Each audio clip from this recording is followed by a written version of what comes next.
Hey guys, so I'd like to take you through a game that I've just played today, and it's in the Sicilian, and I start with the Grand Prix attack.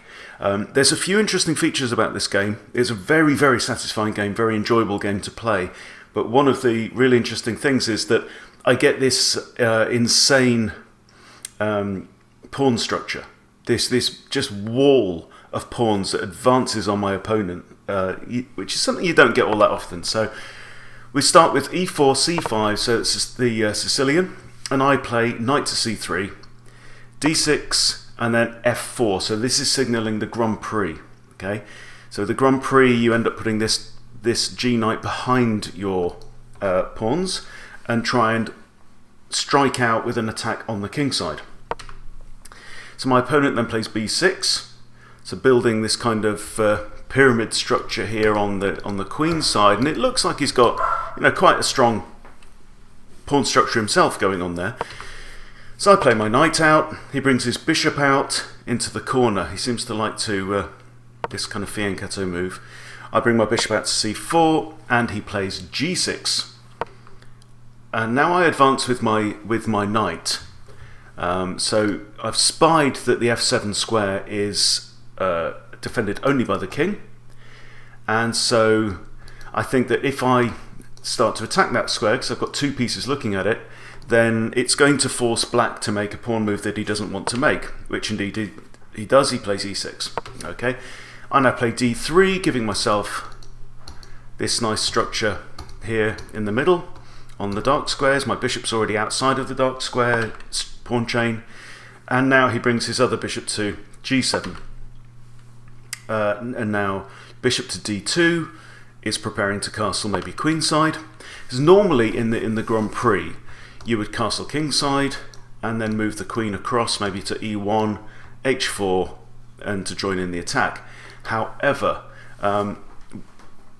it's really important in chess that even if you know what the normal plans are in an opening, you must not be tied or bound to following that plan. You should always be open to every possibility. And this comes down to even move choice, move selection. Consider every possible move and always be prepared to change your ideas, always be prepared to change your plan during a game, because how well you respond to what your opponent does is half the game. So here I decide to sacrifice. So if you look at the position, both kings are actually still in the centre of the board, and I see that I can take out two kind of central pawns.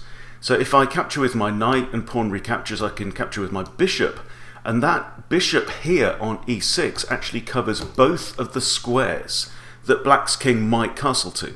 So it's going to make life difficult for black to castle at any time soon. Okay, so I go in with a knight, pawn recaptures, bishop recaptures. And I've also got here, I've got this pawn on f4 that could come in. And even if g takes, I've got e takes, thereby defending and backing up this bishop there. So it's right in black's face, and black isn't going to like it. So knight comes out. I bring my bishop back here to... Basically, it pins the knight because this bishop here on b7 is undefended. So that knight right now can't move, and that bishop's looking very stupid in the corner now. And now you can see this kind of feeling that black's position is starting to look very open around that king. I can castle relatively easily if I want to. I could castle queenside or kingside. So black brings the queen out to e7 to guard this bishop, thereby effectively breaking the pin, allowing the knight then to move. And I bring my queen out to f3, where it's just defending four pawns and also backing up this bishop if the bishop does choose to. Maybe I push a pawn, then I can capture, bishop recaptures, queen recaptures with a fork on king and rook.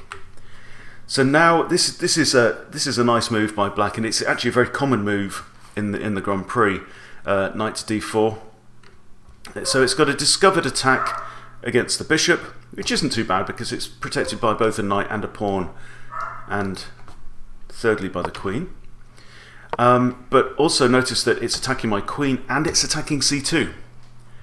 And if it gets c2, then there's a fork on the king and the rook, and we can't have that, so I play my queen all the way back to her starting position. Something you've always got to be prepared to do. Do not be too proud to return a piece.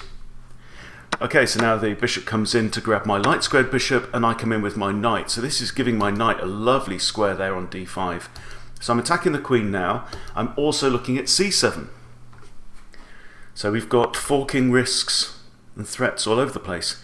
Queen moves out of line of the knight, and I decide to kick black's knight. I think both of these knights are in very, very strong positions, but the difference is that I've got a pawn so I can kick the knight away, whereas this is actually an outpost for my knight because there's no e-pawn, and the c-pawn, black's c-pawn, is already advanced beyond this point where it can actually, the only square it could attack my knight is from c6, and it's already moved beyond c6. So the knight has to retreat, and now I start to bring my queen back into the board and allowing my king to castle.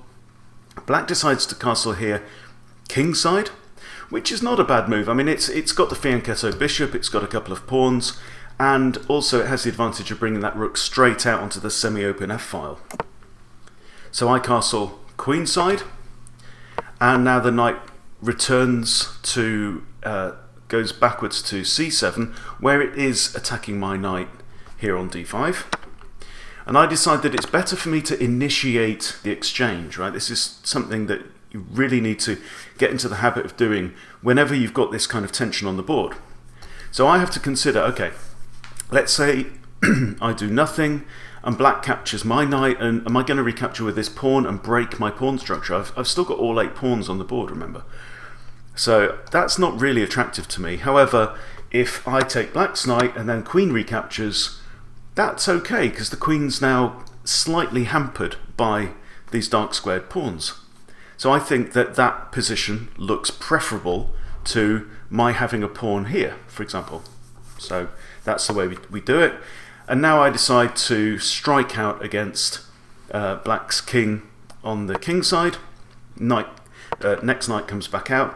And now look, so I've got this blooming wall of pawns now advancing on black's position. It's like, you know, the OK corral. Awesome. Rook comes across to semi-open file, makes perfect sense. H5, so I'm now starting my attack. Knight comes in, I capture on g6, pawn captures. So now this king is looking somewhat exposed. There's no pawns on E, F or H files. So in return for that, so I've only given up my first pawn right now, okay? So I am, what, 1, 2, 3, 4, 5, I am 2 pawns, I've got 2 extra pawns, but I've sacrificed a knight in order to do that. So what I have to do now is to use my pawns. So any time in a game of chess where you've got an imbalance, so you've got an advantage on your side and your opponent's got an advantage on their side, you have to make the most of your advantage and try and minimize your opponent's advantage, okay? So here, my opponent has an extra knight because I sacked that knight in the middle of the board. I, however, have 2 extra pawns, so I want to make my pawns count, right? I want to steer the game in such a way that my extra pawns have more of an impact than black's extra minor piece.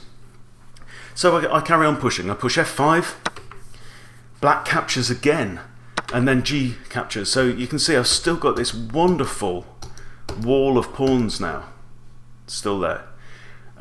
Really protecting my king. My king looks lovely and safe there on the queen side of the board. And black's king, however, is looking very naked. So the king starts to make a run for it. King starts to run to safety over to the queen side of the board. I bring my rook across, so I've got ideas now of trying to attack this bishop here. Also, you notice that the king and the queen are both on the 7th rank, so there may be opportunities for a rook there to skewer the king. Queen comes forward, and I'm guessing that the queen's idea is to come here, a4, and maybe have a prod at the a2 pawn, but you know, it's only one little step for my king to move over and defend that pawn, or the pawn can even go to a3. So I spot the risk, but it's not pressing. This knight is actually pretty well placed here. I would love to be able to put a rook on h7, but I simply just don't get to do it. So I come in with my bishop, attack that bishop. Bishop's got nowhere to go. It's pinned because if it moves, say to h8, which is the only place it can actually move, then I win the exchange. So bishop is pretty much forced to exchange, and now I capture with a rook, and the king starts to run. Again, I'd love to put a rook here. Rook to g7 is also possible, and that is what I play. So what I figure is, I actually calculated this, so black's really got two options here. Only two legal moves. He's got king to d8, which hangs the a7 pawn, or he's got rook blocks. And I thought that because of the pawn there that he would play rook blocks, and then I was planning to exchange and then try and use my queen and my rook together. Now that black's queen is still a bit awkwardly placed on that side of the board, but black actually decides to play king d8, so I grab the pawn. You've always got to be a bit wary about the possibility of a piece being trapped, but I've got a nice load of space on the a file, as well as maybe possibilities on the 7th rank as well, so I'm not too concerned there. I can't move to a8, which is where I'd like to go, hitting the king, maybe swapping off a rook. So now I bring my queen in, and so there were a couple of moves that I could have done here, right? One would be maybe queen h5, that kind of looks natural. It's moving it next to my rook, it's moving it up the board, it's looking at this rook, for example. But what I spot is that if I play queen to h2, then I've now got two pieces looking at that pawn, you see. So I've got rook and the queen looking there. And if rook captures, then that is looking very, very bad indeed for black, because then it can go on to grab the knight and black's position is gone. Notice this puny little pawn structure that black has got now compared to my lovely, powerful 6-pawn wall, which is protecting my king. So black spots this threat, which is well done, and moves the knight here where it's blocked and protected by so it's blocking the queen's path to the pawn, and in the place where it's defended by the pawn itself. So I bring my queen up with check. King has to move. There's only one move there. Move my queen back. The king moves across again, now threatening my rook. So now I've got options. So I move my rook down the a file, where it could potentially be a threat there, and it could also kind of bung up the black queen's ideas of attacking down here. But it may also be vulnerable to a pawn push as well. So in the end I decide to come back to the h file, put all my big pieces on one file. So I've got ideas maybe even of drop the rook there, swap, swap, swap, swap. That might work. But the knight comes in to f7, and now I change my plans, and now I'm thinking about maybe targeting the d6 pawn again, maybe drop my queen back, pin the pawn against the king, and try and line up my rooks. And the knight comes back again to e5, and now I double up my rooks on the 7th rank instead. So it's really nice when you've got your rooks close together like that. They can swap over, they can double up on a rank, they can double up on a file. So here they're doubling up on the 7th rank. And the clear threat here is rook to b7, check. King can't go here, because then I've got the other rook coming in to c7, and that would force the queen to swap herself off for the two rooks. So black has to do something, but this is actually, I don't know if this was absolutely forced, because queen for two rooks is not unfavourable. Two rooks theoretically are worth 10 points and the queen's worth 9, so swapping a queen off for both rooks could be alright, but this is not alright because I have two attackers and only one defender, so I simply get a free knight there. And now black's advantage of having the extra knight has evaporated. And now black is looking at this very puny set of 3 pawns against my very impressive wall of 6, and the game isn't going to go on for too much longer. So queen to a4, attacking the pawn. I push forwards. I'm expecting the queen to go to b3, which she does, and I'm not concerned because it's going to take the queen 2 moves to get down here and check my king. But then my king simply goes to c2, so that's going to be alright. So I bring my rook back to h7, where I've always got the option of now rook to h8 and force the exchange of rooks. Queen comes there, rook to h8, queen comes there, king to c2, and that's fine. And now black's run out of checks. Right, the queen can't come to any of these squares because it'll simply be captured by my king. So there's no more, can't do a check on the next move. So we swap off rooks, black's now in check, king has to move, and now I start to push forward with my f pawn, my most advanced pawn. Queen comes in here to attack my pawn, I defend, king moves in, I push to f7, and there's a check, queen e2, I dodge out the way, queen checks again, I come back to a2, so again the queen can't move to any of these squares with a check, so the queen's out of checks. So all black can do is play c4. Now this was an important part of the game, because you have to acknowledge the potential threat of queen to b3. And yet, that's not checkmate, but if you imagine queen to b3, I have to move my king back to one of these squares, and then queen can come back to d1. And I have to go back there, right? So black could here actually force a draw through perpetual check, through repetition. And there would be nothing I could do about it. So I decide that in order to, I have to get rid of this pawn, so I swap off my d-pawn. I capture the c-pawn with my d-pawn, thereby removing this square from the black king. So black queen, which is critical. And at that point, black resigns the game because that's, it's clearly lost. Black can do nothing to prevent this pawn from promoting. And there you go. Yeah, it's just a really fun game, I thought. Some nice tactics in there, and I was very pleased with the way that I thought it through. And there's a lot of swapping and changing of ideas and plans, but having that really strong pawn structure throughout did genuinely help to keep my king very safe.